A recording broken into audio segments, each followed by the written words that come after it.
Hello and welcome to another episode of Why Press Play.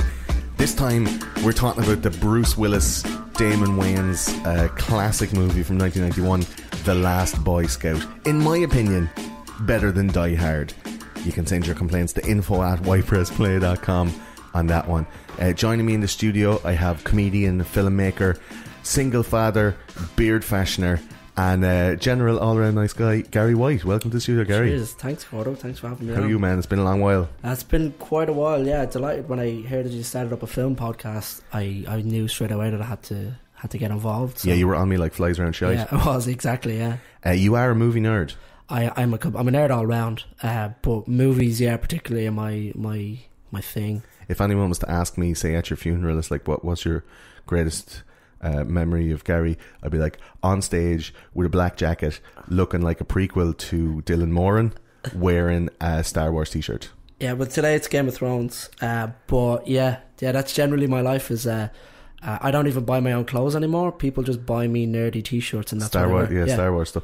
I don't even like Star Wars that much. I've all this Star Wars stuff. Like, people are just generalizing. Yeah.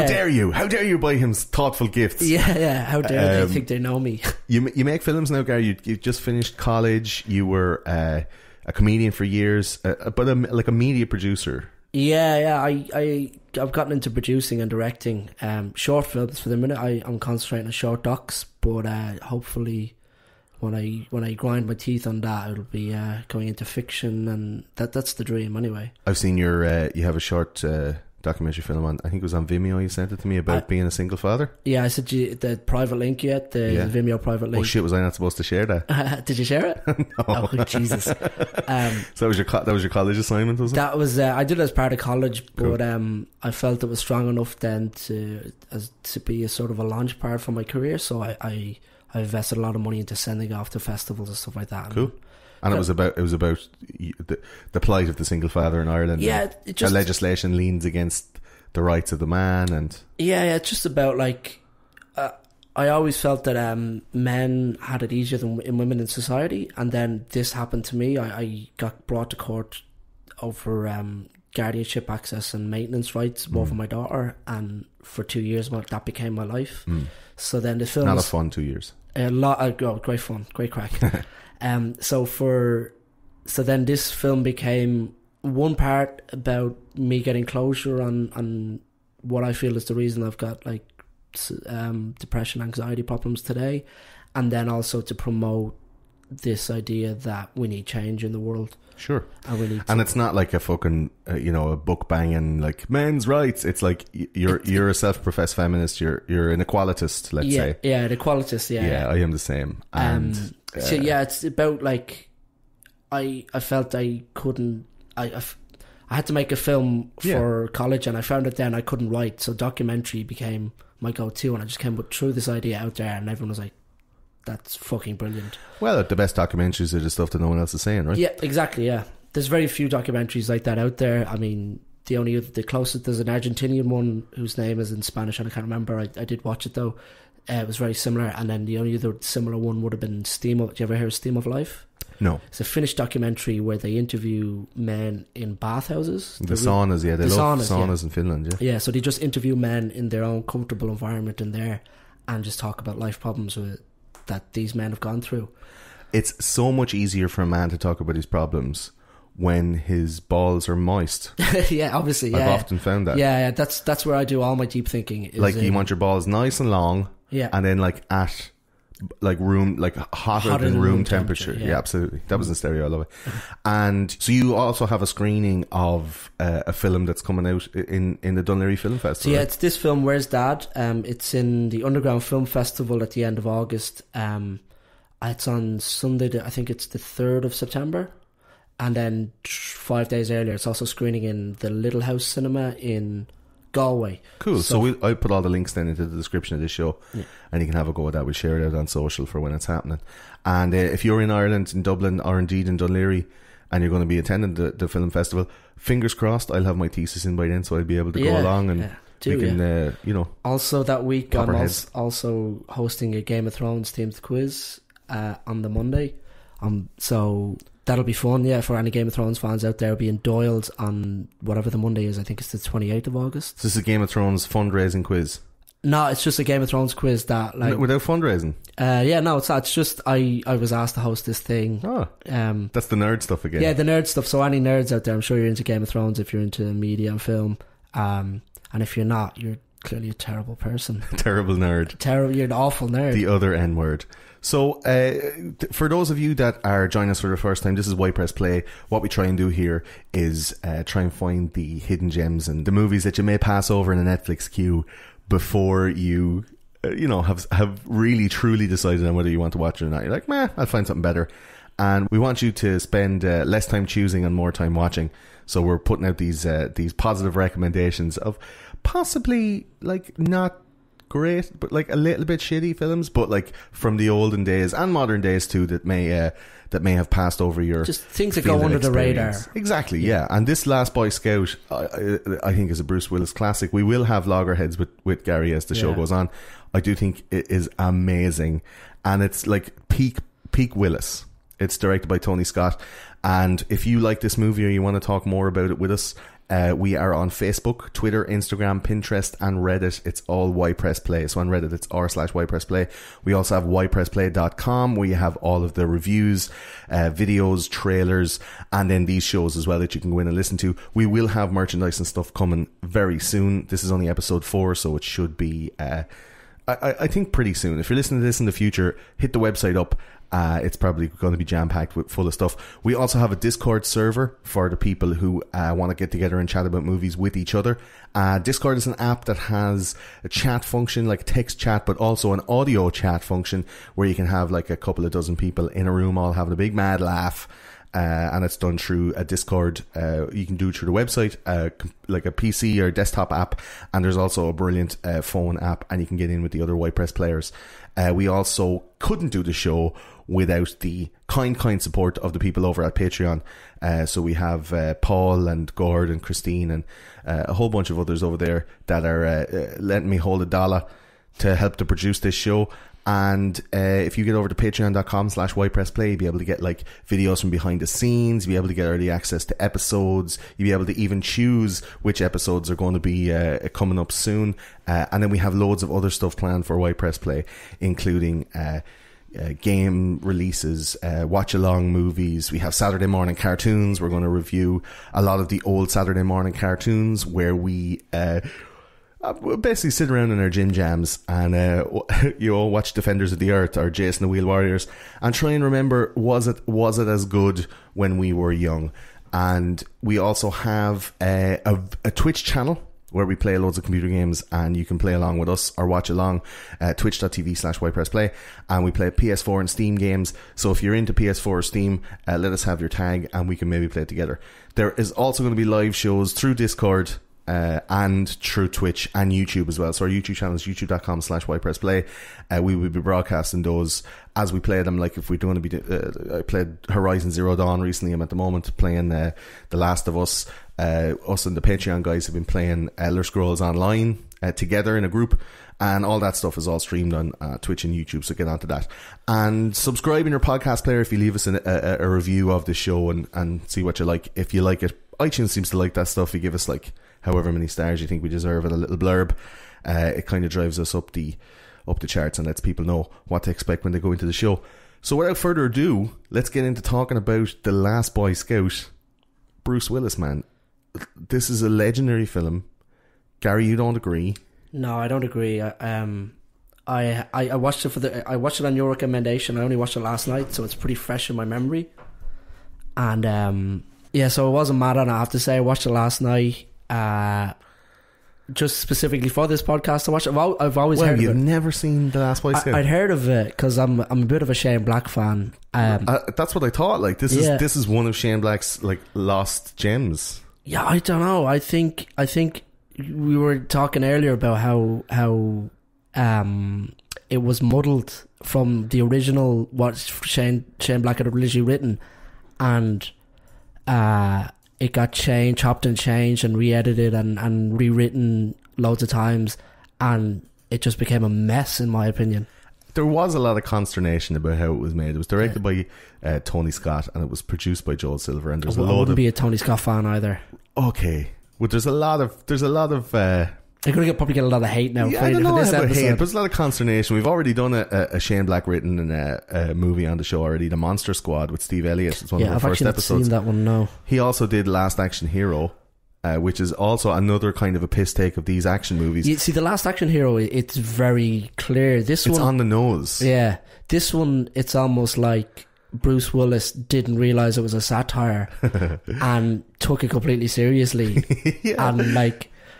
And it's like Damon Wayans. He wasn't really a comedy actor at the time. He tried to become an action star. Jeez, I think he was skirting the borders between both. Like, he is really funny in some of the parts in this. Like, he seems like maybe like a Will Smith in Bad Boys type of irreverence to the craft, you know. Yeah. Nah. So if you like Bad Boys, you like Bad Boys? I haven't seen Bad Boys in years. I'll have to rewatch it. Mark Lowry. Like, it's decent. But Damon Wayans has that same kind of, when I need to be serious, I'm serious, but if there's any chance to make like a funny quip, I'm going to do it.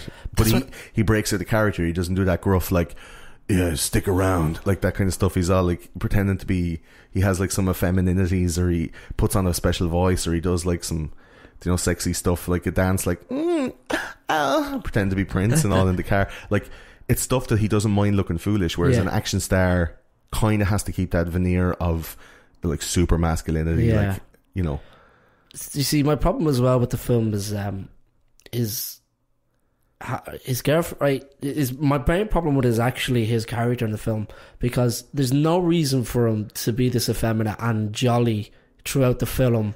And I'd still keep up the quips when he's had like a pretty traumatic, like he's addicted to cocaine, he's had his career taken away from him, and his girlfriend has just died, but yet 5 minutes later he's like, yeah man, I got $650 pants, what up? You know what I mean? Yeah, but I mean, people could be happy despite being like traumatized. Would you not agree? Like a mental health stuff, like if you were ever happy, wouldn't you hate if someone come up to you and go, "What are you being so fucking happy about?" No? Yeah, probably. Look at all the shit things that happened to you in the last few years. What are you smiling about? Yeah, but I mean, like, if my girlfriend had just died 5 minutes beforehand, and then like I'm in the police station and they're like, oh yeah, well, yeah, I got $650 pants. What about it? What's the next play? Yeah, like, maybe it does seem a little bit irreverent. Yeah. Well, we're going to do this thing that we do with White Press Play. It's called the 60-second plots. I'm terrified of this. Yeah, so you have 60 seconds. You got to fill it up, and you're going to give us the plot from start to finish of this, I think, frankly, ridiculous film.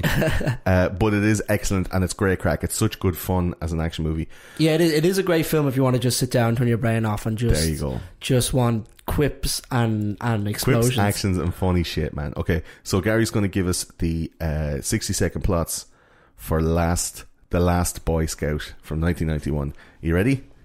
Okay, ready, steady, go. So Billy Blanks opens the film by shooting himself, saying life ain't it a bitch, or ain't life a bitch.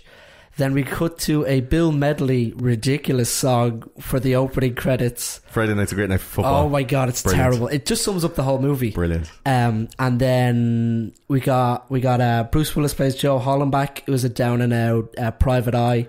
Damon Wayans is Jimmy Dix, a former NFL star kicked out of the league for gambling. You're 30 seconds. And then his Bruce Willis's character Joe gets hired to protect Damon Wayans' girlfriend Halle Berry. She gets killed. This sets them off. Why did she get killed? Turns out she was trying to blackmail the head of a football team to get Damon Wayans his job back as a quarterback. And then some ridiculous shit happens, and then shit blows up. The end. Is that it? That's 60 seconds. Before we started the show, you were like, man, I can do that in fucking 12 seconds. I was going to say generic action movie with quips. That's it. No. You missed a lot of stuff. There's a lot of stuff you missed, like I missed the whole character of Milo. Yeah, the stuff with the daughter, Shelley, the manager of the football team. We're going to go through all this stuff now. Like the whole fact that like Joe Hallenbeck, Bruce Willis's character's wife, is cheating on him with his best friend, and it sets a whole tone for the film that like his life is kind of shit, and he's nothing to lose. And the fact that he has nothing to lose, like John McClane, like a load of other different characters, archetypes. Like this guy is like, nothing's more dangerous than men with nothing to lose. Like Mel Gibson in Lethal Weapon. Yeah. Like Shane Black loves writing those type of guys who's like, and that's my problem with the film, is it's just so generic in that. I don't think so. I think it does break the mold of that type. That's why it's my favourite of those. I don't think it does. No, I felt that anyway watching it, that I've seen this film 10 million times. But the only problem with it is it reinforces this American ideology of, you know, you can't, like, the main plot of the film is about them trying to legalise gambling for American football so that they can make lots of money off it. And in it they're saying, I think the main bad guy, what was his name, Noble Willingham, Shelley Marcone, he's Shelley Marcone, but Noble Willingham's the actor. He's the he was the general in Good Morning Vietnam. Oh yeah. I don't give a shit if you play polka, son, just as long as people are listening. Yeah. He's that real down south, old boy. And he's basically he's the manager of the football team, the LA Stallions. He's basically the rich oil Texan guy from The Simpsons with the two guns. Exactly. 1, 2, 3, 4. Yeah, that guy. No CD. And he runs the whole show. And but at the start he seems like that jolly Texan, that jolly Southern guy, and he gets dark. Like, yeah, it does. So the plot of the film is about him trying to legalise gambling for American football, and it just reinforces. And it sets up gambling, I think, in a way. Americans have this weird view, I think, anyway, on gambling, and because it's only legal in New Jersey and Nevada, as far as I'm aware. Right. Which is why you've got the big casinos there, like Las Vegas and Salt Lake and Atlantic City. Atlantic City, yeah. So the idea of the film is that he wants to legalise gambling just for professional sports because, in his opinion, free agents are ruining football. And this was a big kind of debate in the early 90s about how football was progressing. And as far, like, I know fuck all about sport, but as far as I know, there was teams getting sold from place to place, and I only know this from the Animaniacs, by the way. There was teams getting sold from place to place, and you know, the LA Raiders end up becoming the Portland Raiders, and there was whole franchises like uprooted and moved away from their original place. That, like, you know, the Colorado Mountaineers were then sold to like Idaho. That's a made up thing. Yeah. But the fact that like their Colorado Mountaineers moved to like the flatlands or somewhere else, and just pick it up, uproot it, and put it somewhere else, you know. I know those aren't teams or places or things that happen, but that's Cleveland's not a place now. That's the example I'm giving. It's like this whole thing was how sport was being run. Yeah, but it's how the Americans run their sport, and that they base it off franchises, and the franchises have to own this player, and they own the player's image and rights. Yeah. And they have a bit like football is in England at the moment. Yeah, exactly. So and if there's this same player transfer window, and it's all highly regulated, and the prices are all highly regulated, and there's you know where the guy can be and how long he can be there, and different contracts. But this whole idea of the free agent is about the player taking back control of himself. If he wants to leave a club, he lets his contract run out and then goes as a free player. Whereas the problem with this film, he hates that because he can't make money off selling that guy, because the guy doesn't want to play for them anymore. He wants to play for the Portland Mountaineers or whatever. And so that's, and I think that's disgusting. It just. Well, it seems like there's a lot of stuff about how bad drugs, but black dudes are like then slaves to this football economy, and it's like a real slave system where they're selling the fittest, biggest, strongest black guy and white guy, but like that there was this whole thing of like Jimmy Dix, who was played by Damon Wayans, had the best arm in football, and because the pressure was on, like there's one scene, and we talk about it in our favourite scenes later on, but there's one scene where he's in the bathroom basically describing to Bruce Willis what it's like and the pressure, and that's why he's on drugs, and this is why he got kind of kicked off the team, and this is why he's kind of like a washed up dude. So we start off by seeing we don't really get sympathy then, like nobody gives him sympathy in the film for that, because straight away he gives a quip about, you know, don't let the door hitch into the way out or whatever. Yeah. So it also he seems very guarded as a character, I think. Yeah, but like when you get introduced to him, he's at the bar, he's drinking, and he's toasting what we later find out to be, you know, his unborn son. Yeah. And he's like, Alex the astronaut. Do you know Alex the pediatrician? Yeah. And you know that he's been through sorrow, and then, you know. Yeah, but the point is that Bruce Willis doesn't give him any sympathy then. No, because he's just as fucked up. Yeah, but it's almost like they're trying to reinforce this American idea that gambling is so wrong that it should never be introduced into sport because it'll ruin it, and that players taking back their own image is wrong, so we need to make sure that never happens. And that's what I think the film is pushing, and that's another reason I disagree. I don't think that they're trying to say gambling is wrong. What I think they're trying to say is that with the freedom that people get, and this is from two lads who know fuck all about sport, but I'm talking about like sociologically, the fact that like there are young lads, like you said at the start, there's a guy called he's played by Billy Blanks. Remember Billy Blanks? Billy Blanks, the shadow Thai bow boxer. Is Billy Cole is the name of the character. And basically he's like the star of this show. So the whole movie opens up with Billy Cole, a star quarterback. It's ridiculous what happens. And he goes into the dressing room just before there's like, it's like a half time, I think, isn't it? Yeah, there's like fucking 90 players on a football team, and there's like 15 minutes between each play, and everyone has to wait around and have like a cup of tea and a Danish, and then they have to do like a lap of the pitch, and then they're allowed to throw the ball once. But it just seems so long and protracted, like the game of football in America, right? So it's getting to sell advertisers. Exactly. He goes into the dressing room and he takes a bunch of pills. Takes PCP, and he comes out and he has a gun in his belt. And to do the play, he catches the ball and he just starts running, and he dodges people. One lad, he dodges another lad, and you think like, oh, but he looks fucked up, and he just pulls out the gun and then just starts shooting defenders, picking them off one by one. You're like, what the fuck? And then he gets to the touchdown area and the touch line or whatever, and he takes a knee, puts the gun up to his head, and he goes, ain't life a bitch, and then shoots himself in the head, right? And then it starts the movie, and you're like, what? Yeah. The whole essence of the movie for me, not was that gambling is a bad thing, it's that free agent or no, the immense pressure that's put on these football players to perform is making them act in a way that is unbecoming of a public figure, and then their whole lives are ruined when they're pushed for however long they get away with it to do drugs, do performance enhancers, or have a way to de-stress from all the massive pressure and the massive amount of money that's riding on their performances. They're being pushed from their managers like the likes of Shelley Marcone, and they take loads of drugs, and Jimmy Dix was one of them, and he took a bunch of drugs, and he tried to, some of them are doing game fixing and some of them are doing other stuff. So like Billy Cole got a phone call just before he went out the thing. He said, hey Billy, you got to win, a lot of money riding on this, and he just shoots loads of cunts and shoots himself in the head because the mad pressure.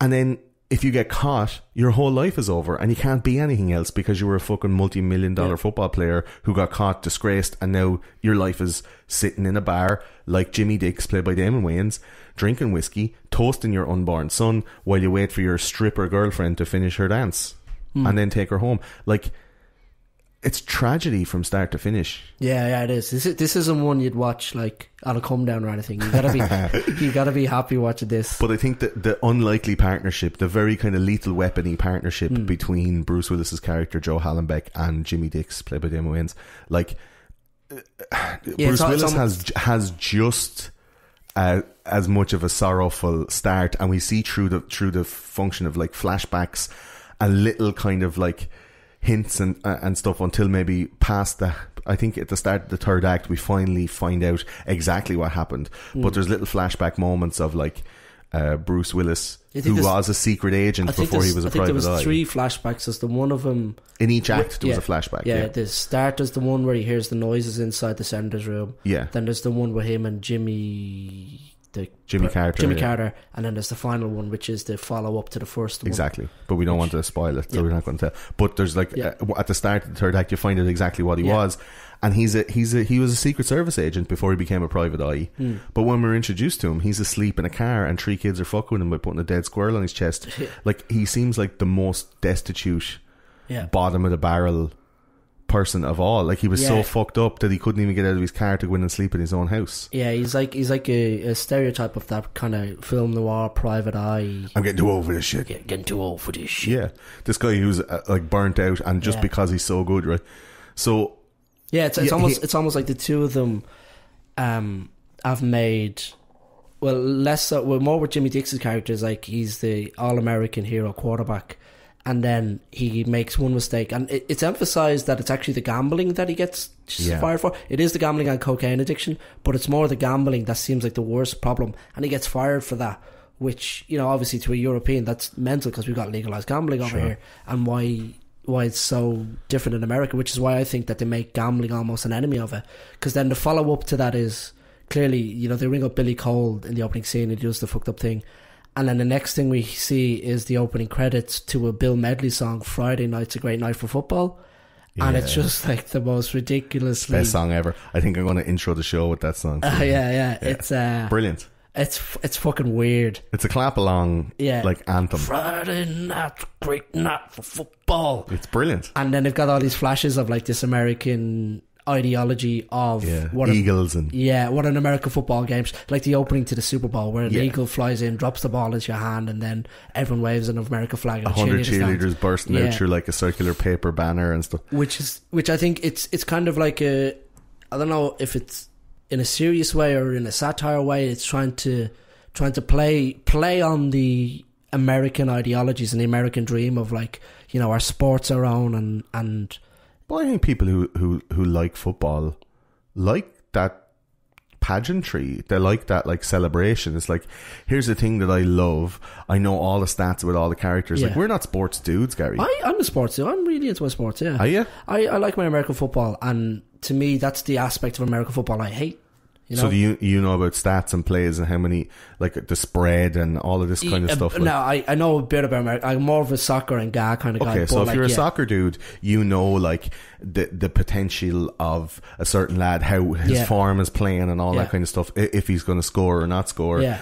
Like, in American football, it's even more mathematically like dissected, or the way the plays are put together, or the way, like, the coach is, or you know, it's all these mad, like, almost scientific but it's like the Moneyball thing of you can predict that stuff. Economics. It's really applicable to baseball, apparently, but you can't really do it in football. Soccer, it doesn't work. Soccer doesn't work because it's a continuous play sport. Yeah. But what I'm saying is, like, you seem like you're really bashing how this movie represented football. No, it's not that. It's the fact that it bashes. I think. The fact that it bashes gambling so much, I find, in the film. Do you really? I never felt that, man. No? I never felt that was a big thing. I think it was more about, like, the burnout of the characters. Yeah. Like, let's get into then the favourite parts of the movie, the favourite plot points. One of the favourite plot points for me was the there's a collection of them, and it was kind of like Jimmy Dix wanted to claim back his old life, and at the same time he kind of didn't. And in movies nowadays, right, you end up with these, like, almost prequel sets for the first half of the first act, where they're setting up the character by giving, like, an outside, like a pre-credits scene where you're given, like, an outside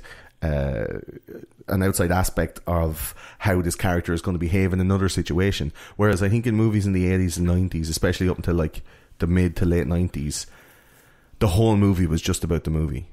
And this from second one, from frame one till the end, is about football and gambling. It's the same story, and you don't get any other bullshit, and it's the whole thing all together, and it's the character, and the whole thing is self-encased. There's no extra stuff, or there's no, like, crossover or planning for a sequel, or there's no, you know, the whole thing is just self-contained. And that's what I really like about this film, that you can watch it, you're in that world, and then when it's out, you're like tapping out, you're like, I'm grand, thanks for that, right? So the relationship between Jimmy Dix and his past seems to me to be like a want versus a hatred.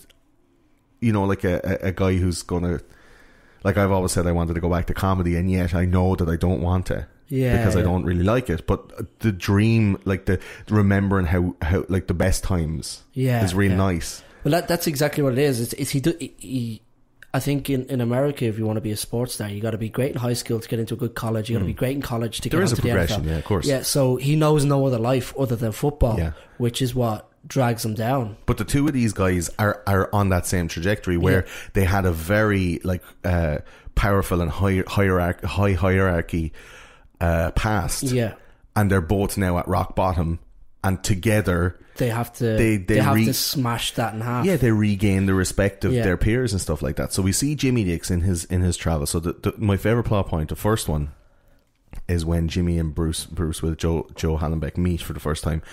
Joe is tasked with minding Jimmy Dix's stripper girlfriend, played by Halle Berry, and her name is Corey, and this is young Halle Berry. Yeah, so you're talking, she looks like 18, like brand new Halle Berry, right? Fresh out the packet. Absolutely right. So Joe Hallenbeck gets a phone call from his best mate Mike, and you just see Mike from the mouth first with the dirty mustache, and he's like, "How are you, Joe? Listen, I have a job for you." And like I said, the self-contained thing is from start to finish, everything's linked, it's all together, right? So Mike is Joe's best friend, and he's like, "Hey man, are you still doing the private eye thing?" And Joe's like, "Yeah." He's like, "Okay, I have this girl I need you to mind. It's a few bob, it's $500, like it's an easy job. She's a stripper, just drive her home, make sure she's okay for a few days."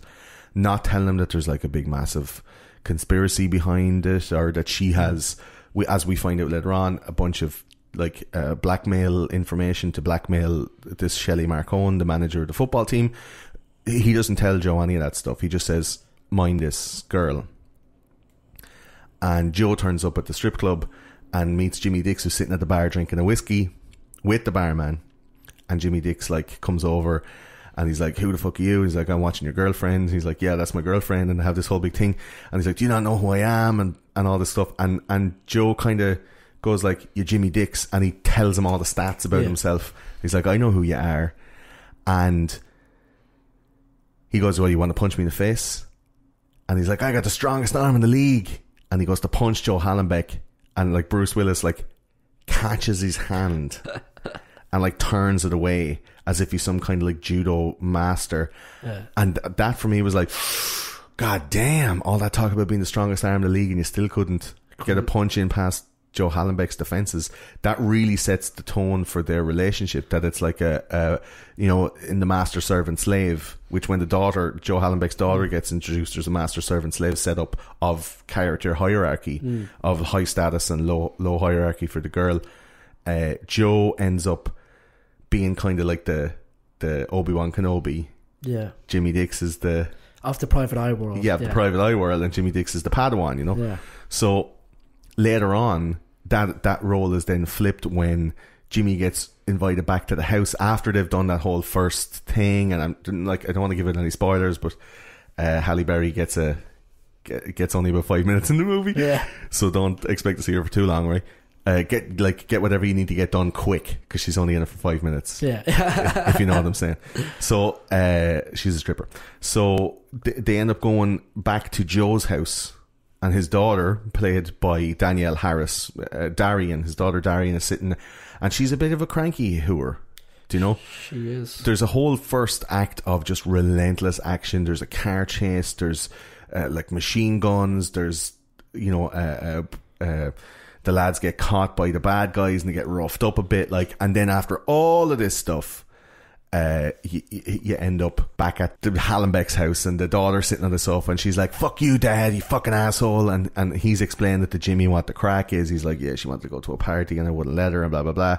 He's like, "Do you want some ice cream?" And she's like, "Fuck you," and he throws the ice cream out the window, and you're like, this guy's unhinged. Yeah. And Jimmy Dix, after watching his girlfriend being killed, like you said, kind of doesn't respond emotionally correctly, I don't feel, but he's in shock, and he's kind of trite with most things. It seems he's like, I'm not bothered with much. And there is that same like vacillation between Joe Hallenbeck and Jimmy Dix's character, where at one point one lad cares and the other lad doesn't. So there's this whole thing of like, yeah, I don't care. And then Jimmy Dix sits down and he tells the story of what happened to his wife. Ex-wife, yeah, and the story is that the reason he's going like Alex the astronaut, Alex the pediatrician, is because his ex-wife was 7 months pregnant. She got hit by a car and killed, and the child got to live for 17 minutes in an incubator, and they named him Alex, and then he died. And Jimmy Dix, that was one of the reasons why he hit rock bottom. He had nothing left to lose. He was in professional football. He goes, fuck it, I've nothing left to lose, I'm going to make a few bob. And he started not acting right, and taking coke and doing gambling and doing all that stuff. And that was his catalyst moment to plummet him to rock bottom. But you also have to remember as well that while this is going on, he's telling Bruce Willis's character Hallenbeck that he's actually had the game of his life. and he threw 300 yards that day. That's the same thing, yeah. So he's associating. I think he's trying to describe the fact that he's like, I gave up my life for football. And I got nothing back in return. I got nothing back. I got actually kicked out of the league for it. And you find out even more then when drugs are involved, because like he tells that story and it sets off a trigger in his mind, like an addictive trigger. Yeah. And he goes into the jacks to do a lot of drugs basically. Yeah. And Bruce Willis comes in, catches him, flushes his drugs down the toilet, and then Damon Wayans does that drug seeking behaviour where he comes out with this big speech about like justifying his drug intake by describing the emotional trauma that he's experienced, and Bruce was like, I don't give a fuck, get out of my house, right? So Damon Wayans basically tells Bruce Willis like, and I did this and I was really, really good, and then I started doing drugs, and then your fucking knees blown out, so you're on like loads of painkillers, and then you start taking stronger stuff, and then you make a bad choice to try and pay for your drugs, so you end up trying to fix a game, then you get caught, then you get put out. What the fuck am I supposed to do now? I was top of the world and now I'm bullshit. Like, that's my favourite scene in a movie. Yeah. Damon Wayans is a fucking like proper good actor. Tears in his eyes. Yeah, that is a really good scene. Yeah. And then Bruce Willis, cold as ice, and the whole way through he's emotionless. Like he's been hurt so bad that his emotions don't work anymore. And I think it's conditioning from what we find out later on that he was a Secret Service agent and he had to turn a blind eye to a lot of stuff. So he's kind of conditioned to turning a blind eye. So when he does actually care about something towards the end of the movie, he starts to care about stuff on a subjective level. You're kind of like, oh, he's growing as a character. So both of these characters are set at a massive status, massive hierarchy at the start. Both of those things fall. Their hierarchy grows with their profession as they go along, and then as the movie goes along, their status rises to meet it. And it's a very satisfying dual waveform of two character arcs that bounce off each other, and without each other they're both at rock bottom. But together they both end up being amazing. Yeah. And that's what I think is great about this movie. It's like with Riggs and Raj, there's a certain element of, you know, Riggs is going to stay the way he is and there's nothing going to change him, and that's why they got 5 movies out of it. Yeah. And then Raj is always on the brink of like, I'm just about to give up, he's I'm almost retired. Too old for this shit. But the retired thing seems to me in Lethal Weapon to be just a manufactured end point that's put in there arbitrarily to go, and I was retiring tomorrow. Like, it's a thing that's put in there to go, like, you don't get to see the shit that he's seen. He could have been sitting at a desk pulling his plums. Like, it's an artificial implant of finality, whereas Bruce Willis has had his finality years ago, and yet he still continues on emotionless. He might as well be dead, but he continues on, and the one chance he gets to redeem himself, he takes it, because otherwise it's just been humdrum all the way along. And the reason he takes it is because there's a very personal relationship to this case by all the people that are involved in his life. And we find out that Mike, his best friend, gives him this job. But as he gives him the job, Bruce finds out that he's fucking his wife. Yeah. And he gave him the job to see if he could get killed so he could take his wife away from him. So that's one personal involvement. The second personal involvement is that Jimmy Dix, we find out after he gets kicked out of the house for taking drugs, the daughter comes out and goes... It's literally the very next scene, yeah. Very next scene, the daughter goes, my dad loves you, you were his favourite. He was so pissed off when you got kicked out of the league for drugs. He was really disappointed in you. And you have that father-son mentality. You have that Padawan, like, oh, I fucking loved you, man. And you went and done drugs, you dickhead. And Jimmy doesn't know that Joe was like... used to love him. So in the club when he goes to punch him and Bruce Willis is kind of like, you're Jimmy Dix, you throw like 400 yards and whatever and blah blah blah, and you did all these stats, like, you don't understand the gravity of the relationship that's already there from the feelings of Joe towards Jimmy Dix. And that stuff grows, and the mutual respect grows. And then later on, Jimmy tries to live up to him. Like, remember those Warner Brothers cartoons where it's like, hey Spike, what are we going to do, Spike? And there's like a little dog and then the big tough dog. Like, Jimmy Dix is kind of like that to Bruce Willis, going like, you're real cool and you snap lads' arms and you shoot guns and all. Can you show me how to do that? Yeah. And yet, when Darian, the daughter, turns up with a gun, Jimmy Dix shits all over himself. He's like, put the fucking gun away! Like, there's still that element. Well, in fairness, she's a 13-year-old girl pointing a gun at him. I'd probably shit myself too. Yeah, you probably would. But I'm saying, like, it's just that how both of them grow in the movie really naturally from a really like an unmanufactured or a non-artificial starting point, rather than the artificial starting point in Lethal Weapon is like, tomorrow's my retirement. Just arbitrary, like there's a day. The other way, you're supposed to start the story in the middle. Yeah. So this is really starting the story right in the middle, and the stuff that you need to know you're given in flashbacks or you're given in expositional dialogue that doesn't seem just implanted in the story. And I think that's from the talent of Shane Black, who knows how to write the script properly, or knows how to expose that information of a character properly to an audience, rather than going, oh, here's a set piece where everyone's sitting down and having tea and talking about their past. It's done by the fact that he got caught taking drugs in Joe's bathroom with the child in the house. And he's like, get the fuck out of my house. No, wait, you don't understand. I'm taking drugs because all this stuff. And it's naturally drug-seeking behaviour, and it's also informational exposition. So you're like, that's fucking good, man. Are you warming to the movie a bit more now? Yeah, maybe I am. Maybe I was a bit too hungover yesterday watching it. A bit cynical. You were emotional. You were a bit Bruce Willis yourself. Yeah, I was a bit Joe Hollenbach. I ain't no Hollenbach girl. That's the t-shirt for this episode. I do think there's a lot of great like moments between those two characters, between Jimmy and Joe. And it's so strange to hear afterwards that the two lads were actually hated each other in real life. Yeah, I don't know, but some of it felt a bit forced to me. Some of the lines felt a bit forced to me, and especially the quips, because like, yeah, Bruce Willis's quips were so corny. Yeah, but funny, and told as if Bruce Willis, in his off-duty time, was sitting around in his jocks, hating life, drinking himself to death, and watching like old shit cop shows where they have all those like, when you know your lad sticks a knife in him and he sticks him, your man gets stuck in the wall, he's all like, stick around. Like those kind of lines is joked about in the very, very final scene when they're walking away, and he's like, no, you know, when you dispatch a guy like Damon Wayans aspires to be a private eye because he has no football career and he's just sitting around drinking his life away. So they're like, and he has no Halle Berry to blackmail someone to get his job back anymore, because she a dumb bitch. And they're walking away from the thing, and basically he goes like, no, when you hit somebody you gotta say something smart, like just be cool, you know. So I don't know, say you're fighting a guy on the beach and you pick up a surfboard, just before you hit him with it you say, surf's up, pal. Like teaching him how to be that corny you know, action movie star.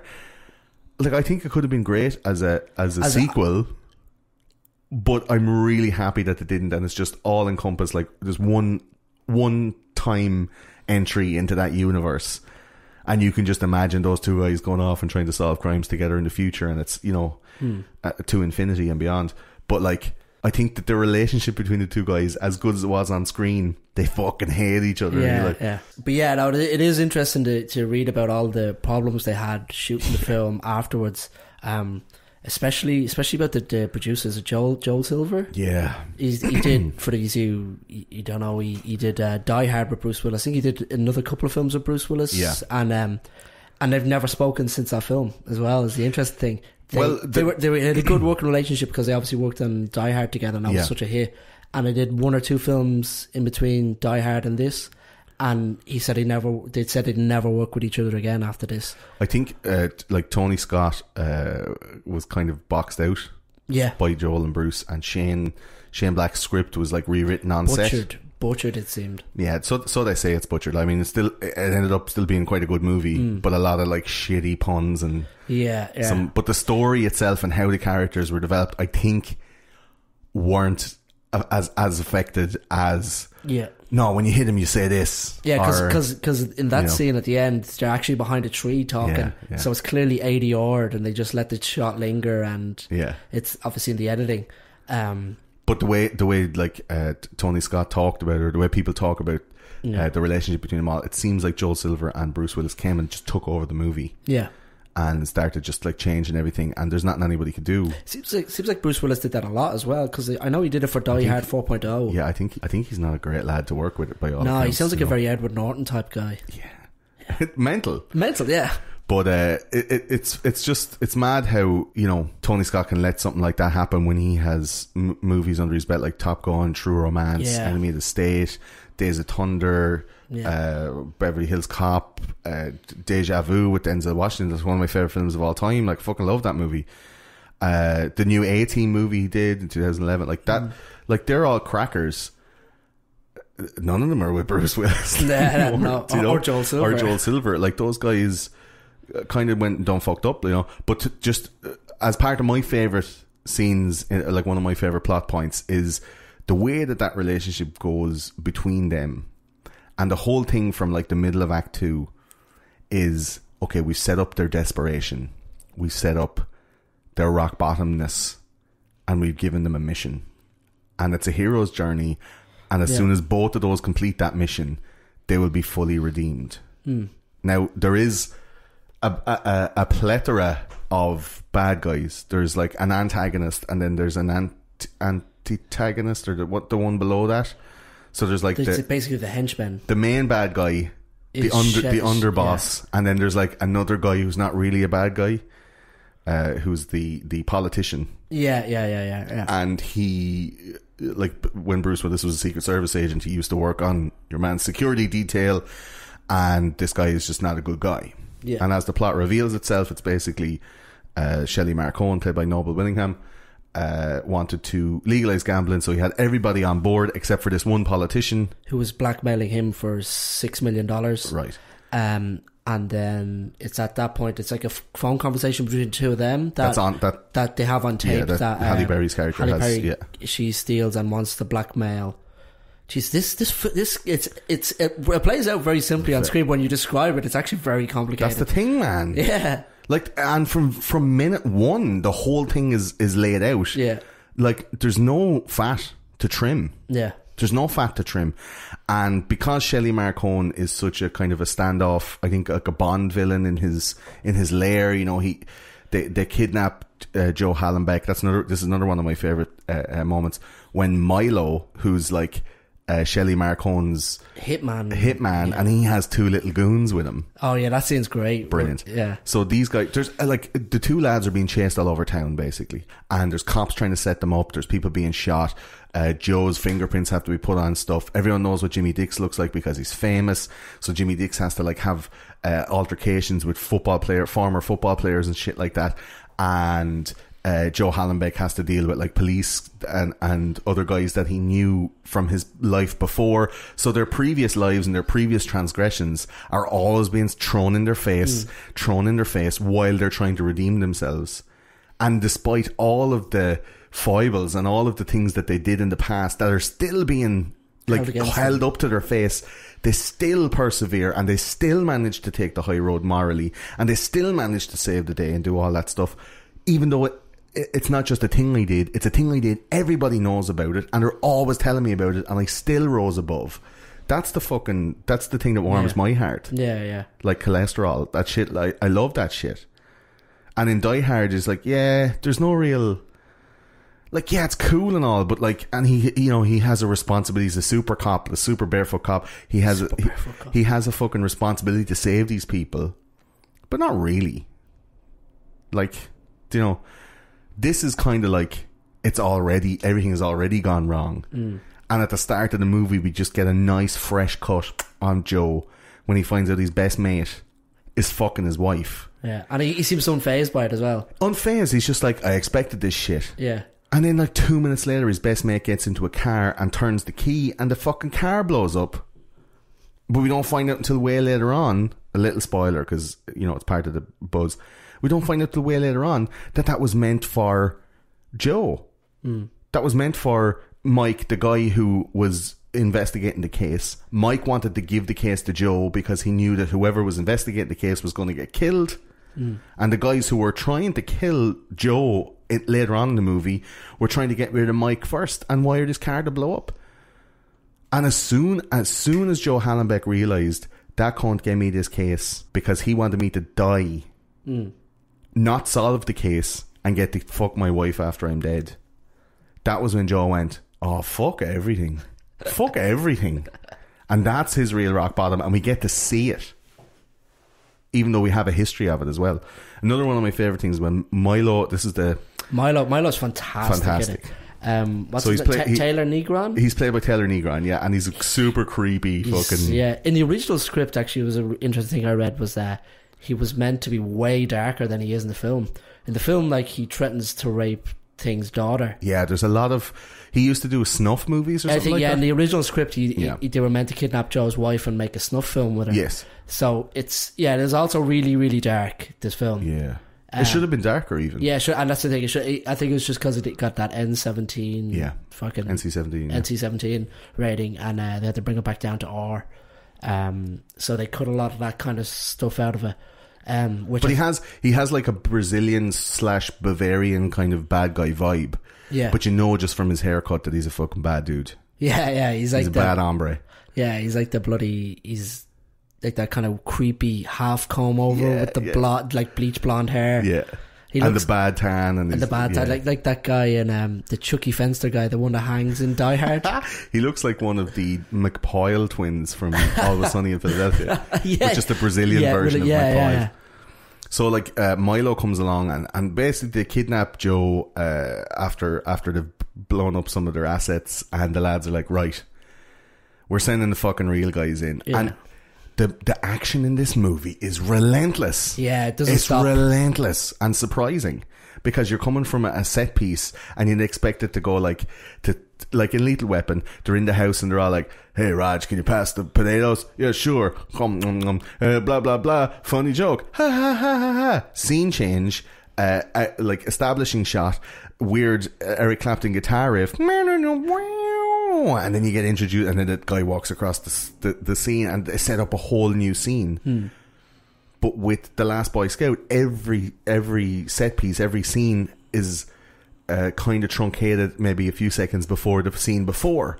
So it's always flowing into the next scene. So when we get introduced to Milo, Bruce Willis's character Joe is having a little bit of a chat at home. He's talking to some people at home, and he's packing up some stuff, talking to somebody on the phone, hangs up the phone, gets his jacket, the doorbell rings, he's like, oh, I wonder who that is. You open it up, and there's Milo, and he has a fucking cattle prod, and he electrocutes him. And then smash cut to the next scene where he's fucking waking up in a chair in some weird underground swimming pool that we find out is Shelley Marcone's lair. And you're like, what the fuck? What's after happening here? Like, it's surprising and relentless. Yeah, it is. And I like the way Milo and these goons then start to fuck with Joe a little bit. That scene, that's the best scene of the whole film. Oh, so tell us then, that's your favourite one? That's my favourite scene. It's yeah, okay. I like the bathroom stuff. Tell us about what happens on the pool then. So he's sitting at the pool, and there's two henchmen guarding him before Milo and Shelley Marcone come in, and one of them just decides to fuck with Bruce Willis, and he hits him a few slaps. Then Bruce Willis asks for a cigarette, and he gives him the cigarette, and he goes, sure, yeah, no problem. And it's also weird that like all the bad guys in this film seem to go along with Bruce Willis's ploys. I found very strange. Like, I think Bruce Willis has like that presence that if he tells you to do something, you'll probably do it. Maybe, I don't know. But also, it's like pretty simple requests. Like, he was going, can I have a cigarette? That one is about. But your man goes, okay. It's the hand puppet one later on. Yeah, that's so forced. Yeah. It kills me.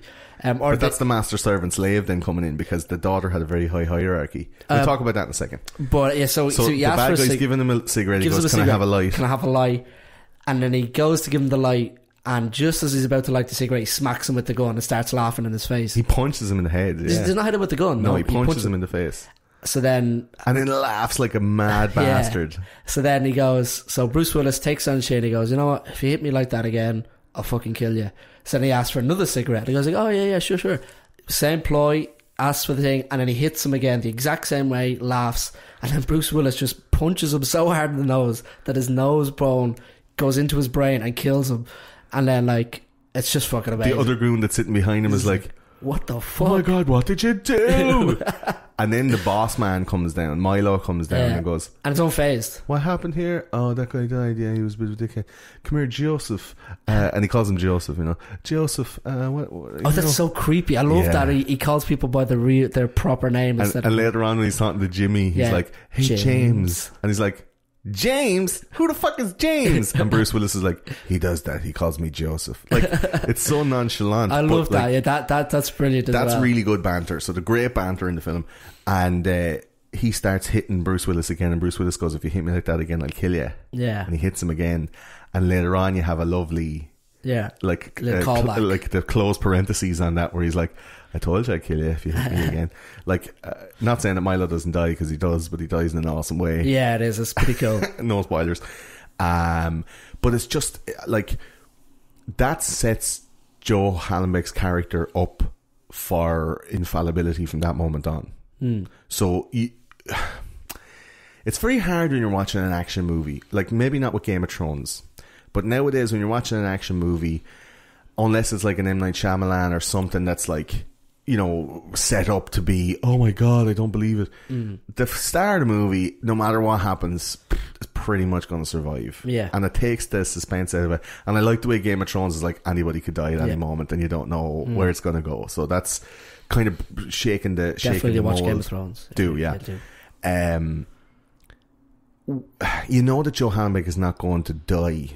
Yeah. But you don't know that he's not going to get everything he wants. Or at this point in the movie, you're already rooting for him to succeed, because you're like, despite everything that happened to him, you've already found out that the reason he was let go as a Secret Service agent was because of a really righteous cause, which I don't want to spoil as well for the audience. It's almost like the two characters mirror themselves in that the white guy, Bruce Willis, is shunned for doing the right thing. Yeah. And then the black guy, Jimmy Dix, does one wrong thing. Yeah. And gets shunned completely for that. That's a weird mirroring. Yeah. That's a real weird. I never thought about it that way, because I don't see colour, Gary. I don't know why you're putting it to black and white. I'm only joking. But it is weird that like a guy who does good all the time does something extra good. Yeah. But it's seen to be wrong because it's like stopping corruption of other white people, and then a black guy who's in a predominantly black exploited industry does the same stuff as all the other black guys who exploit the industry. Does a bit of cocaine, does a bit of gambling, and then he's just, his whole life is ruined because of that. Yeah, I never thought about it that way. Yeah, it does set the hierarchy up in a very distinct fashion that you're like, it's fucking hard to be young and black in America, you know. Yeah. Which it might be. I have no experience or knowledge thereof, but it just, like, I can feel how frustrating it must be for those football players, and it's really set out at the start where it's like a lot of pressure. The reason we're doing this is not because we want to, it's because we have to, and that's, I think, a main thing you have to remember. 20 years later, they've all got brain damage and they're left with nothing left because no kneecaps and fucking, because they weren't, it's like Rocky 6 all over the fucking place. I do think that the last scene does end up getting a bit pantomimic. The final scene of the last scene, and there's like Damon Wayans riding on a horse, and you know, we have this Baynard character who's basically the politician who you know, Joe Hallenbeck used to work for. I don't want to spoil it, but like, he used to work for him, and they have to kind of save his life, and Milo is trying to get rid of him because he's involved in that. He's the last piece of the puzzle for Shelley Marcone to corner the gambling market and make all the stuff. So they have to kill him or pay him off, but he's after asking for too much money. So the whole thing is that they're going to kill Baynard and blame it on Hallenbeck because he has a previous history with the character and he was giving him abuse, and it's a totally believable narrative, and these guys get away with it. So on both sides of the law, from the bad guy's point of view, Joe and Jimmy are like, they have to be eliminated. And then legally, because Joe's fingerprints are on a load of guns and all this stuff, the cops are chasing him as well because he's outside of that. So they are kind of like, you know, out on their own, rebels against the whole system. Yeah. And if they don't succeed, everything is gone. The system's fucked. But like their life is done because they set out to do a righteous thing. The whole thing got turned on them. Like, the stakes are fucking huge, and every time, every interaction they have with somebody, the stakes get risen and risen and risen, and people are dying and risen until it's like, if they win, they get everything, and if they lose, they lose everything. And that's what I think is great about the final scene, that is usually for me anticlimactic in an action movie like this. It's usually like, I knew they'd die some cool way and I knew they'd win. I didn't know that they would complete the task. Like, there's so many certain elements to it that, like, well, I think I expected them to win in the end, but not to win as much as he did. Exactly, there was certain elements that could have gone wrong. Like, and there's another part is without spoiling it too much, it's just a little bit at the end, but Joe gets back with his wife and everything's happy again. That really irked me because... No, I think that was the showing of the development of the character, like a permanent... But everything is back to the way it was at the start, but the character has changed because of the journey. But like at the end of it, she just comes up to him and like loves him again for no reason almost. Okay, well, we'll have to take that apart then, right? So at the start... She's cheating on him with his best friend. She's cheating on him with his best friend. Your man catches him in the closet, tells him to come out, and Joe has like a cocked gun. Yeah. And your man is like, Joe, put the gun down, and he shoots like the family picture or the wedding picture or whatever, right? And then they're having a fight outside. And she's like, you don't give a fuck about me. Why don't you say like, fuck you, Sarah? If there weren't cops around here, I'd spit in your fucking face. Because there was loads of cops investigating the fact that Mike's car had just blown up. Yeah. So when Joe went to the cops to give the statement, this all happens in the first like 6 or 7 minutes in the movie, so we're not really spoiling that in here. Like, Joe goes to the cops and says, yeah, such and such a thing, and he was over here discussing the case with me first thing. He didn't say to the cops that Mike was over here all night. Yeah. Which would have gave rise to... But that's just covering his own ass. Yeah, but it looks suspicious though. And later on, then that starts to gel together with the police, because when they find out that the car was parked there all night, they're going, Hallenbeck has something to do with it. And it's a confirmation bias of the narrative that Shelley Marcone and the bad guys are trying to portray. So it ends up with the bad guys after Joe and the good guys, the police, after Joe. Like, that's a really clever plot device to make him say that lie. And at the start it seems innocuous, but it comes back to haunt him later on. And she goes, I was lonely, Joe. You're always working. And he's like, get a fucking dog. Right?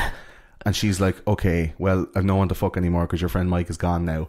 And he tells the lie to the cops. And then she's she comes in now and again, like when they're having the fight, when Jimmy's talking about his kid and they're all in the room and the kid is there. Like, she turns up out of nowhere in the kitchen in her dressing gown and he's like, go to bed, we're talking. And he kind of has like disdain for her. She's like an accessory or whatever. And then at the end, when it's kind of like, the scene after everything, people are sitting in the back of ambulances getting touched up, as you do. And she comes over and she's like, I'm really sorry. Yeah, but because the whole thing is in the space of like 72 hours or less, Scary. But I mean, like, she comes over and she says, I'm really sorry. I mean, like, what's changed for her other than the fact that she nearly lost her husband? He has done a righteous thing that he's never done ever before. He's also bonded with his daughter because his daughter hitched a ride to get to the crime scene, and she hid a gun in a puppet and gave it to the dad, the master servant slave, kind of like, I'm just like you, dad. And her character is also elevated very high in status because she has the traits of the father, and they work well together. She's at her bonding with the daughter. The daughter's like, yeah, Jimmy Dick's Uncle Jimmy, he's cool, and dad's not so bad, right? And then the woman comes up and goes, listen, you caught me fucking a guy and I hid him in the wardrobe 2 days ago, and then for the last 2 days you've been getting shot at, and you've basically like saved football and saved a senator's life, saved the American dream, saved America, and you're amazing. And I never got to say sorry for, like, one of the great lines in it is like, what are you going to say, Mike? Oh, sorry, Joe, I just slipped on a wet floor and I slid across the room and landed with my dick in your wife. Like, that was like at the start of the movie. And she's going like, you don't emote. You're not emotive. You don't say anything. You don't say, fuck you, I hate you, Sarah. But like, you don't at the end care. of the film, he's still not emotive, though. But he is, though. He's way more emotive than he was in the start, because he thinks about it and he goes, like, she's like, I'm really sorry for cheating on you. And sincere she is. And he's like, fuck you, Sarah. And she's like, oh my God, brilliant. He cares again. Because we meet Joe Hallenbeck when he's almost at rock bottom, and in the first 5 minutes of the movie you see his best friend get killed after finding out that he's fucking his wife. That's rock bottom, Gary. Like, if you're not totally dead of emotion after that, like, nothing to lose, nothing more dangerous than a man with nothing to lose, emotionless, like, nothing surprises him, he's seen it all, and then finally he's going, okay, I've started this, like, relationship with this Jimmy Dix guy, and I've finally realised that people aren't like all bad, and maybe I should be a little bit more kind of reaching out. And my daughter, like, what a fucking legend, like, she saved our lives, like, she's a mad fucking teenage bitch cunt from hell who has a dirty mouth and she's no respect for me, but yet she came and she saved my life, and now I feel we have a bond. And later on in the epilogue, there's like a thing of she comes up and says something, and he tells her to do something, and she's like, but Dad, and then the ma goes, you listen to your father, and she goes, okay, and it shows that begrudging respect that she has for him. So that whole thing is like that Bruce Willis's character developed like loads from an emotionless fucking, you know, stone of a man who's like deeply involved in like alcohol and self-abuse and distancing himself emotionally from his family, to someone who's like, okay, I'm going to play ball, I'll be emotionless with you, fuck you, Sarah, if there weren't cops all around here I'd spit in your fucking face, which is a quote that she said at the start. And it shows that he's going, okay, I'm going to try, because at the start he was, I'm not even trying. Yeah, but he's got to try, but he says I'm going to try in a horrible manner, though. Yeah, but it's the jokey way. Yeah, but I mean, I think it's jokey, like, I'm giving you what you want, even though you don't want to hear it. Because in fairness, she did cheat on him with his best friend, and he's kind of like, okay, well, listen, I'm not going to have a fight with you now. I am actually really, really pissed off, but I'm not going to give you too much shit over, because, you know, I was probably being a dick. So, like, let's let bygones be bygones. And he repeated that thing to her as if it was, you know, like our little joke. Yeah, but it's I don't know. I think I think it's Shane Black's writing. Like, it does jar you, because you're like, hey, what the fuck does that mean? Yeah, maybe. But at the same time, you're going, oh, like, this is dark but cute. I didn't feel like I felt anyway that at the end of it, he's just saved America, and now as a reward for that, his wife is just going to completely 180 and stop cheating on him and fall back in love with him like she did before. But she still loved him, but she just wanted to get a bit of love and attention. Why does anybody cheat on anybody? It's because they're not getting what they need at home. Yeah, so then why are you still with that person? Leave that person. But she doesn't want to leave him. She has a child with him, to have a house and all. She still wants to be with him, and she's like, hey, I'm sorry, do you want to stay with me? And he's like, yeah, go on, I was being a dickhead for ages, let's try again. Because the two of them were like emotionally broken. Yeah, that's the thing. Like, she cheated on him, sure, but he was being a fucking asshole as well. Yeah, I don't know. And then he goes, fuck you, Sarah, I'd spit in your face if there wasn't cops here. And she's like, maybe I should get a dog. It was like a begrudging, like a concession from on both of their parts to go, yeah, we were both assholes. Let's start again. And then, like, in the next scene, when it's the epilogue, everyone's fucking high-fiving, and the colour palette like raises to super warm tones. He's changed into like a Fred Perry t-shirt from his and it's like a family man, and it's, you know, like, I think there is a massive character growth in him, like. Yeah, there is, but it feels very forced to me in the film. Not as forced as the character growth in like Lethal Weapon or in Die Hard, where it's like, here's a thing that you can't but change your character, and you're like, this, I think it happened like incrementally and naturally in this, much better than in Die Hard. Yeah, maybe it doesn't. Maybe not so much in Die Hard. In Lethal Weapon, you're definitely right. It's very forced in Lethal Weapon. Yeah. So we do an alternative casting here on Why Press Play. So you kind of can't really like cast them as too many like different people, but if you were to recast this film, who would you put in place of who? Are we talking if we did it modernized or at the time? Oh, anybody. Like, who would do a good job of each character, or who would be great in a partnership of this? Who would be like the good buddy cop for this? Yeah, who could play dark probably and funny? Mel Gibson and Danny Glover. No, I'm just joking. Well, actually, Jimmy Dix was, because of his work with Joel Silver and the other Shane Black and people involved in Lethal Weapon and stuff. He was actually down to be Jimmy Dix. Yeah, I think it was written for him originally. Yeah. But Damon Wayans was on the up and up, and it seemed to match the profile at the time, you know. Yeah, the interesting as well is that Damon Wayans actually trained to be an American footballer, even though he throws a ball once in the film. Yeah. But he still did it because he wanted to have the physique and he wanted to have the mentality, right? But I think if I were to recast them, who would be good? That's a tough one. I think for the daughter anyway, Chloe Grace Moretz. Yeah, she'd be great. She'd be really good, sassy. Or the other one, Juliette Lewis when she was young. Saucy, lippy bitch. Yeah. Juliette Lewis, like, she is a natural born killer type. Like a young cunt. Yeah. I think... Because you really need it. Like, I think Danielle Harris, she wasn't in a whole lot more afterwards. She was in a couple of, like, long-running TV shows and stuff. But she fucking, as a young one, like, she's 13 in this, like, nails it. Bruce Willis, apparently, and you're talking 1991 now, so don't think of, like, super old version of this guy. Jack Nicholson was chalked down to be Joe Hallenbeck. I don't think it would have been as good. No. I think this is peak Bruce Willis. This is Bruce Willis when he would have been like one of the highest paid actors. Yeah. You know who probably actually would have been good is Nicolas Cage. Nick Cage. Maybe a little bit, like all the jokes and stuff wouldn't have landed as well. Do you think so? I don't think Nicolas Cage plays empty. He plays like, I'm really sad. Like, he plays it really over the top all the time. Yeah, maybe. I think that somebody who has that... Tom Hardy now would be Tom amazing. Hardy would be really good as Jimmy Dix, I think. I think he would be better as Hollenbach. The darkness and the hollow, empty, emotionless kind of character, I think is really, really well played by the likes of Jake Gyllenhaal. Yeah, So kind of like a Nightcrawler type. A Nightcrawler, even a Source Code, even the new one, Demolition. I haven't seen that one yet. He plays like dead inside really, really well. The one I'm looking at here on your wall is Michael Douglas in Falling Down. Really good. Perfect. As well. Yeah, same, that dead inside, but still with a bit of life. Yeah, nothing left to lose, so he just goes all out balls to the wall. But he has a spark. You have to have that spark. You can have somebody who plays dead, like Heath Ledger.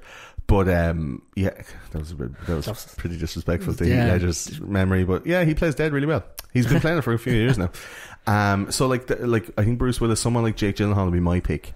And I think that if you're looking for someone who's athletic, who has drama chops to do those kind of what happened in my life kind of scenes, and who has the athleticism and who has the comedy chops, I think someone like Ryan Reynolds would have been really good as Jimmy Dix. Yeah, Ryan Reynolds. But in 1991 he was only like 12 years old. Or Sam Jacks. Who's Sam Jackson? Sam Jackson. Who's Sam Samuel L. Jackson. Samuel L. Jackson? Yeah. No, he's too old, man. No, but I mean, like, in his younger prime. I don't know. Yeah, no, man. he's too strong to play that. His personality is too strong to play that character. Do you think? Yeah. Motherfucking kid lived for 17 motherfucking minutes? No, I think you have to have someone who's a little bit... Who can play... Like, who can be believably pathetic. Because I don't think Samuel L. Jackson can be believably pathetic. Even when he's playing, like... a house Negro in Django Unchained, and he's all like, "You gonna let the dirty up nigga into the house? You gonna let him in, boss? You gonna let him in?" Like he's the lowest, in the hierarchy, lowest in status, and yet he's the coolest slave that you'll ever see. Yeah, like Sam Jackson's too strong to play that character. Like, yeah, maybe you're right. Yeah, someone like Ryan Reynolds who has a little bit of. Like, especially in Deadpool, because Deadpool's such a fucking desolate, like, personality case. Like, there's just, really nothing to lose. Even his life he can't lose. Playing Jimmy Dix, I think, would be... that'd be really good, yeah. Really good, because he has that whole desperation thing. And in The Nines, if you've ever watched The Nines, he plays, like, bottom of the barrel. I've hit rock bottom in my life really, really well in that movie with Melissa McCarthy. Yeah. It's a class, like science fiction drama. The Nines. The Nines? Yeah. Doesn't sound like a very Melissa McCarthy movie. Yeah, we're going to do this on... The Nines is going to be on this podcast pretty soon. Oh, it's an under-the-radar Ryan Reynolds movie. Really good. I love him to bits. Yeah, he's got an aspirational body. Let's say that. An aspiration you could aspire to it. Like I'd love to try and even... not eat cake to look like Ryan Reynolds for a day. Yeah, I mean, you can have a man crush, right? Yeah. So for Shelley Marcone, who's played by Noble Willingham, I think someone like Tommy Lee Jones or one of those. Tommy Lee Jones would be perfect. Yeah, for you have to have a strong no shits taken. Like, he's a very strong bad guy with very few like foibles. Usually, you have a bad guy and he has like a fear of spiders or something odd. Yeah. Like Shelley Marcone seems impenetrable as a bad guy. Yeah. Yeah, no. And would you have anybody like an older? I think an old Jack Nicholson would also be good. Jack Nicholson, that could work. Or I'm trying to think of somebody who's going to portray Donald Trump in a few years in a film, because he's like Donald Trump. He is. It doesn't matter how much untouchable. Yeah. Even if he's wrong, he's right. Yeah. So probably Donald Trump himself would be perfect for it if you could get him into it. Imagine that. That'd be amazing. The LA Stallions are going to win. The best team. They're the best. They're going to win the World Series. That's the wrong spot. No, they're going to win the World Series. Milo, this is a tough one to cast because he nails it. You already said the guy that I wanted. It was Nicolas Cage. Nick Cage. Or... I don't think he can be creepy enough. I think he's, like you said, OTT, whereas Taylor Negron is it's the fact that he draws back and very creepy, but still creepy in it that I don't think Nicolas Cage should do that. I think Nicolas Cage can be fucking super creepy when he wants to be, man. Yeah, but in an over the top way. Whereas you don't need that. You need the withdrawn. Yeah, as well though. He can do withdrawn and creepy. Like he can do like in 8mm. He has that. Even though he's the hero, he has that kind of like the darting eyes, and he can be that like, I'd love to kill you. I don't think he could do the stuff about the snuff movie. I don't think he could do that dark. Yeah. But the Milo that was in this film, I think he could. Even if he threatens to rape a 13-year-old. Yeah, you need someone who's a little bit fucked up, I think. You know Peter Stormare? No. He plays Cernabog in American Gods. He also plays one of the bad guys in The Big Lebowski. Oh, that guy, he has like the Russian guy. He has a Belgian kind of French-Russian accent. Yeah. So I think he would be brilliant as Milo because he's unhinged. Yeah. Yeah, he'd be great at it as well. Yeah, absolutely. And then Halle Berry, of course, like could be. She's only in it for 5 minutes. She could be replaced by like Jessica Alba or anyone. Any of them, yeah. I mean, it was one of her early appearances in movies, but it literally could have been played by anyone with tits and an arse. Yeah. It's a real shame. It's a real shame to say that. Even that's so like disrespectful to a female character in a bit part. Think a lot of the female characters in this are a bit, backhanded. And could you even say the name of the daughter, or the name of the woman, his wife? Yeah, the name of the wife. I can't remember. Sarah. But the only reason I remember that is like fuck you, Sarah. Oh yeah, because he says "fuck you, Sarah," and Darian I can only remember because he's shouting at her, going like, "Darian, do as you're told." And it's an odd name as well. But yeah, no, I think all the women in it, because there is a scene as well at the start where Jimmy Dix is walking around a football pool party. Yeah. And one of the players is like raping someone. Like he's putting her head under the water to force him to give him a blowjob. Yeah. And then she it's kind of just blown off. He just tells him to stop. And he throws a football at his face. Throws a football in his face, and then he stops, and then like the two of them have a bit of an argy-bargy, but like it doesn't address how wrong and seriously wrong that is. There's no repercussions for that guy. No, the guy just gets on with his life. Yeah, he gets a ball in the face and a bloody nose, but he doesn't. But that's it. He doesn't. He should go over and give him a proper ass whooping. But he just walks off to the bar and drinks. That was set up so that later on that same footballer could confront him while they were going into the final fight. Yeah. I don't know if the forced copulation scene was meant to be as jarring. Like in 1991 it probably wasn't, but now in today's climate when you look at it you're like, Jesus, that's like crazy. That's crazy sexual assault. Yeah, but that's why you'll never see that scene in a movie that's made from now on. Like you won't see something like that. It won't be made, and that's the. Not that it's a shame. Like it's like, oh yeah, more forced under the water in pool blowjob scenes. But at the same time, if we're afraid to show something like that, and I don't think people are afraid to show it. I think I'd be afraid. Nobody wants to see it. Maybe definitely don't want to see it. But I mean, if I do see it, but didn't it make you hate that? I want that character to have a fucking comeuppance for it, and he doesn't really get it, which is the problem I find. He got a kick of a horse, though, didn't he? He got a kick of a horse. That's it. Oh my God, the fucking horse. Is that all? That's all he got. He was going, that's him. That's Jimmy Dix. And he's running after him in the final scene with a bunch of cops behind him because Jimmy confronted him with a shotgun in the tunnel. Yeah. It's like, you broke my fucking nose. And Jimmy pulls out a gun and goes, I'll fucking shoot your face off. Get the fuck away from me. But yeah, it wasn't proper, like righteous justice for the sexual assault. He should be in court for it, obviously. But like, there's a problem, but I think is that inconsequential in the movie? Is that not just to show the insidiousness and how people deal? But I think it was a show don't tell moment of a depiction of how different footballers are kind of untouchable, and it's maybe showing the world that Jimmy was a part of when he was in football, and it led him to be able to think, I can take drugs and I can gamble if I'm looking at other lads like forcing girls, drowning girls under the water to give them a blowjob. The actual line is, hey, she's going to drown under there, and he goes, she's not coming up until she starts sucking. That's what the guy says, and then he picks up a football and smashes him in the nose and he lets her go.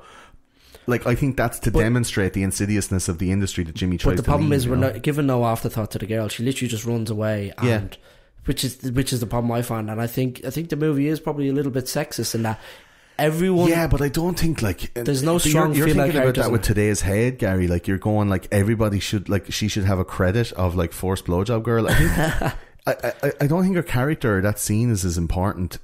in, I know, but in what you think it is. It just typifies the other stuff in the film. Like Sarah, the wife, is always an afterthought. Like I couldn't even remember her name. She's constantly an afterthought in the film. Even his daughter is probably the strongest female lead in that. She's a 13-year-old girl. There's like no even because Halle Berry is a throwaway girl. Maybe that's saying the next generation are the ones that are going to be stronger, because the ones that were around at the time were ended up being forced into situations that they couldn't really, like.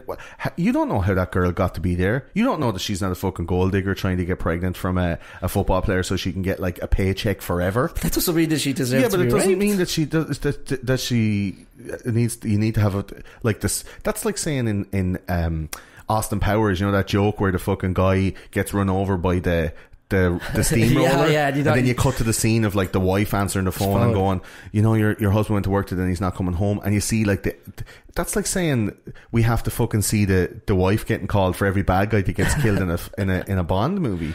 Like, it's not realistic to think that. And I know you're saying it does have a sexist overtone, but that's not the movie we're watching. We're not watching it for like equality and justice. We're watching it for fucking lads getting shot and to watch Joe Hallenbeck and Jimmy Dix do well. We're not going like, oh my god, like what happened? I bet you that girl went home and she didn't even report that to the cops and she cried herself to sleep. Like, you're saying as well that like you're saying earlier that the film, the characters' arcs are really well done, because at the end of the day they save everyone, they save America, they save the American dream, which is an overtone for the film. Yes, but yeah, here you're saying we're not watching it for that kind of stuff. You know what I mean? No, we're not watching it for the kind of stuff of sexual protection rights. It's not a movie about rape. I think that scene you're ascribing certain current political viewpoints on that scene that the directors, the producers and the writers put in for a totally different reason. And that's the reason that these old movies are being like, oh my god, look at that shit. Like, look at the fucking BBC comedies and TV shows from years ago that are horrifically racist by today's standards. But then it was all like, that's real funny. And if you can't watch that now and see contextually how funny it was then and still be able to laugh at it and go, oh jeez, that's really bad for now, but for then it was quite funny. Like Only Fools and Horses, there's loads of really racist stuff in that, but at the time it was grand. And I'm sure David Jason looks back on that and goes, oh Jesus, I hope nobody writes a fucking thing after I'm dead to say that I said like Packy or whatever on a TV show, because now it's a bad word, but then it wasn't. Do you know what I mean? And for to have something like that in a movie and you're ascribing a huge amount of cultural capital to that scene, where really I think that scene was meant to show that Jimmy was walking through this lascivious, hedonistic, like L.A. Staniels was up on the fucking house. It was like a footballer's house, like a fuck house where people would drink and do drugs, and there was like wanton disregard for rules and social norms. And it was totally okay for a big fat football player to force a girl to give him a blowjob by drowning her under a pool. And this was the world that Jimmy Dix was in, because at that point it was trying to establish his character. And then you had to see him rise above that stuff and go, hey man, stop it. Hey, stop it. And then he lashes him with a football and goes, don't ever let me see you doing something like that again, you fat fuck. Like, that's a massive amount of retaliation. He's not like, I'm going to call the cops on you, because you're fighting against a whole system that acquiesces to that behaviour. But I mean, like that was enough to show that Jimmy is not involved in those kind of lascivious behaviours, and that he was against it, and that showed the content of his character. Do you not think that it's not like we don't need to see the court scene where the guy gets fucking accused for rape? Like, I'm not asking for that. I'm asking for him to go over and hit him a few slaps. He did. He hit him with a football once in the face. Go over and give him a few slaps. You wanted more justice? Yeah, I want justice. I think no. Do you know what? That wasn't the fight. That's what the film is about, though. No, that wasn't the fight, though, Gary. That was an incidental. That's like showing the bad guy that got shot, showing his family having the funeral and all, when it's completely like parallel to the plot of the movie. I don't agree with that at all. Well, we'll have to agree to disagree. I think. I just wanted to go over and give him a few slaps. That's a bit virtue signaling a little bit, man. That's too much. Just go out, even grab him by the throat and warn him. That's close to his your own face. personal thing, though, that you wanted more justice for that guy. I think that was enough. No. Personally, I don't think so. Anyway. Well, we didn't see what happened to that girl. Maybe she came back and stabbed him. Yeah. Later on. Hopefully. Who knows? Maybe she did go to the cops, and that's a totally different movie. Yeah. I don't think it's important. What we do have to take away from this is that Tony Scott made a really good film, and he Tony Scott made a decent film. Made a lot of really good films, and like unfortunately he got diagnosed with a terminal illness and jumped off a bridge in 2012 and killed himself. Yeah, that's unfortunate. Which is, I mean, that's your own choice if he didn't want to go out, you know, withering away or anything like that, but there was a certain element of like shock horror to his demise. Yeah, it was. And his brother took a long time to get over it. Yeah, Ridley Scott. Yeah, and then started making more shit films. Yeah, I like Ridley Scott's movies, but I like Ridley Scott's movies, but Alien is another thing. That's a different podcast. Alien Covenant can it's not going to get an episode on this. No, I think I was disappointed, but I think that like when you're looking back at movies like this, it's 1991. Like the stuff that was going on in this movie, the stuff that people were talking about, I think it got totally left behind and under the radar. And if you want to watch if you're trying to write an action movie or you're really into action movies, this is the perfect film for it. Yeah, it ticks every box. And for me, that's not what I'm into. You know, I'm not into action movies that much. But this is a thrill ride throughout the whole thing. Relentless. Was the word we kept on saying. We watched this with the folks from Patreon. Yeah. In a Discord server, we had a watch along, so they were able to find it in whatever source they could. And we all watched it together, and we had a comment or two. So every week we're going to be doing those watch-alongs. So if you want to get into the Discord server, or go on to patreon.com/ypressplay and sign up. I think it's $2 a month is the lowest amount, and you get a notification. You can join in with us, and we'll all watch it together on a Thursday night or something like that, and get ready for the show. Yeah, I'll definitely be joining in on those. Yeah, it'd be good crack. So we watched all this together, and Christine was there and Gord was there. We were watching it together, and relentless seemed to be the word that was popping out of my mouth the whole time. I was like, man, this is fucking relentless. Yeah, it is.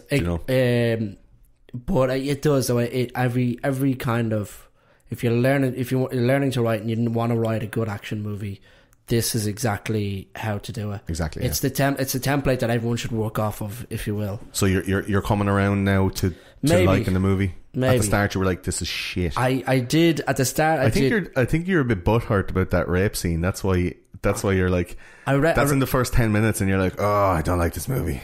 Yeah, no, I soured you maybe. I was reading a good review of it by Roger Ebert, and he was like, "This film hates women," and I was like, "Actually, now that I think of it, this film does hate women." Yeah, but does every film have to love women? Does every film have to love men? I think people are watching Peppa Pig, and like Daddy in Peppa Pig gets a fucking rough end of the stick, bro. Yeah, and you don't see anyone going, Peppa Pig hates men. Everyone comes on about how much Peppa Pig's a cunt. Yeah, I don't know, man. I don't let my daughter watch it anymore. Yeah, I wouldn't let any of my kids watch it because it puts an unfair bias against silly Daddy. But there's loads of rom-coms that end up making men look like dickheads. There's loads of different like female-centric movies that put men in the halfpenny place as well. Yeah, no, don't get me wrong, there is, but the Bechdel test and all is it's not as widely utilised as it should be in the script writing circles, and with stuff like that's the Bechdel test is the one where you can replace a woman with a lamp, is that it? No, it's like the two women can't have a conversation. Oh, there's another one where it's about a man or there's another one as well where you can replace any female lead in the film with a lamp, but it doesn't change it. I think like you could have replaced the wife in this with a lamp, and it wouldn't have changed. She could have been on the phone, or it could have been she could have been dead, and he was talking to a picture, and it would have had the same emotional impact. Yeah. But I think that like the movie wasn't about that. It was a great plot point. It was a great character accelerator for Joe Hallenbeck, but it wasn't important. And you know what? Not every fucking movie has to be, lads. Do you know what I mean? Like, it doesn't. You don't have to cater for everybody. If you're fucking catering for everybody, every movie is going to be like 9 hours long. You're going to be making sure that everybody gets all the stuff. You're going to be watching the fucking court case about the cunt who put your one's head under the wall. Like, yeah, I just wanted him to get a few slaps. I know, Gary. A few slaps, like, not much to ask. There's a lot of people getting butthurt about scenes in movies these days. You're like, oh my god, you can't show that, and you're like, fuck off, bro. It's a fucking movie. Like, if you get butthurt because that thing like tickles some kind of weird peccadillo inside of you, a peccadillo of justice, and you're like, oh, that's a thing I particularly don't like, specifically because of a very personal and unique experience that I've had in my life, and I'm offended particularly by that thing specifically. You're kind of going like, Yeah, but it's only you, man. Only you have thought about it for that much. Like, fucking chill out. Like, it's just a movie. And it's a totally inconsequential part of the movie. You're taking it as if it's supposed to mean way more or way less than it's supposed to. So I think that thing was not... It was not about the girl. I think it was about the environment. I just think it typified things in the film. Yeah, I don't think the movie was very gynocentric, but I don't think it was meant to be. It's a fucking boys shoot 'em up movie, and the women are there to provide like an emotional anchor. And then, but I don't even think they do in the film. They almost the woman, the Sarah Hallenbeck absolutely does. And then Darian, not only does she provide like a barometer of respect that Joe has for himself and from his family, but it also shows a strong young character that's following in the footsteps of her dad through like begrudging respect, like begrudging admiration for his tenacity and his strength. Like she fucking comes into a basically like a bad guy's lair at 13, hides a gun that she stole from her dad's office inside of a puppet, walks into a situation where her dad and where Joe and Jimmy were about to get shot and buried in the fucking forest at severe risk to her own life, having no previous experience, and hands her dad a gun and goes, use the puppet, and he puts his hand in the puppet, realizes there's a gun, and then shoots everybody. Brilliant. Like, she is one of the strongest female characters, one of the strongest characters in the whole film, even though she got a little small piece, and she's a 13-year-old girl, man. Yeah. Like, what's wrong with that? What's wrong with her being the strongest character? The wife was already painted as a fucking bitch because she was cheating on him with his best friend. She already started it massively, like, in a massively negative aspect anyway. It's not saying all women do or cheat on you. It's like, this woman in this movie cheated on Joe because Joe was a bit of a dick and didn't spend enough time with her. Like, I think you're put, like, it's a fucking 1991. Like, it's a Bruce Willis action movie. It's not, an Adam Curtis like documentary or something. But so for if you were to take one reason why we do this on White Press Play, one reason why you should watch this movie, like I said earlier, it's a template for action movies. It's written the way action movies. It's probably. All the cliches are there, so if you're writing an action movie, you can take these cliches and then play with them a bit, and then you can create something really, really unique. I think if you were to use it as a template and then play off of that template. So I think in that sense, it's really good. I think this my one reason why would be that it doesn't adhere to any other kind of movie rules, even though it does have some manipulation of the tropes in other action movies. Like a story is character, and characters repeat. There's only a certain amount of different types of people, but these guys, the way, and I described earlier on, the way their characters start from almost rock bottom and then they go a little bit further, and you get to experience that with them. You get to watch them hit the rock bottom instead of already being at rock bottom. Like Joe was shit, and then he's seen his wife cheating on him, and his best friend died. And then Jimmy was pretty shit, and then he has like his girlfriend die, and now people are after him to kill him. Like how that goes from like that lowest note to complete redemption legitimately without like artificial interaction or like there's no MacGuffins or Deus Ex Machinas that come down, and no things that just come down and save the day. Everything is naturally progressing, and it all feels real natural and very satisfying. So I think if you want a satisfying action movie that's funny and a little bit dark, then definitely this is the one to watch. I would still advise Die Hard first. You're completely wrong on Die Hard. No, we're maybe we put a poll out to the people after they watch this one. Go watch Die Hard as well, and I'm going to put a poll out on Twitter to see which is best. Who prefers what. And I know Die Hard is probably going to win. Put a poll on Facebook and let people choose their favourite action movie. Yeah, let's see. We'll see. Die Hard versus Last Boy Scout. So that's it for this time on White Press Play. Thanks very much, Gary, for joining us this time. Don't forget to head over to Gary's film screening. So on the 4th of September in Dunleary, the Royal Marine Hotel, the UCFF.ie is where you can get tickets. So UCFF.ie. And it's in the students program. They've got different programs at mine. It's a student program on Sunday the 4th. Cool. And then on Wednesday the 31st of August I'll be in the Little Cinema Galway, and I'll do a little Q&A intro thing for that as well. Cool. And have you got a Twitter that people can go and follow you on? Are you just on Facebook? You're just on Facebook? Yeah. Gary White, comedian. Yeah. Just Gary. I don't really do the social media stuff. Okay, I'm fucking terrible. Well, what happens if people want to have a big row with you about Die Hard? I'll just give out my number. We'll put a link in the description of the show below. So thanks very much, Gary, for joining us. You will be back again, hopefully, to discuss. You have your own collegiate magnum opus talking about a James Bond film, so hopefully you'll join us quite soon again for that. For anybody that heard anything in the show that you think is wrong, you want to discuss it more, you want to commend us, you want to tell us to fuck off, you want to say that Die Hard is better than Last Boyscout, which definitely is. You can email us on info@whitepressplay.com, and we'll be able to get replies back to you ASAP. If you have any requests or anything else you want to say to us as well, info@whitepressplay.com. We're on Facebook, Twitter, Pinterest, where we have a subreddit r/whitepressplay, so if you have any of those things that you want to talk about there. And right now, if you're listening to it, the website is not up, but in the future, hello people in the future, we're sorry for what we've done. It's www.ypressplay.com, and you'll have all of the reviews, the videos, the little bits and bobs, interviews, and obviously these shows, and all the videos for our live streams that we do on Twitch and YouTube. So twitch.tv/ypressplay for watching some PS4 and some Steam gaming action.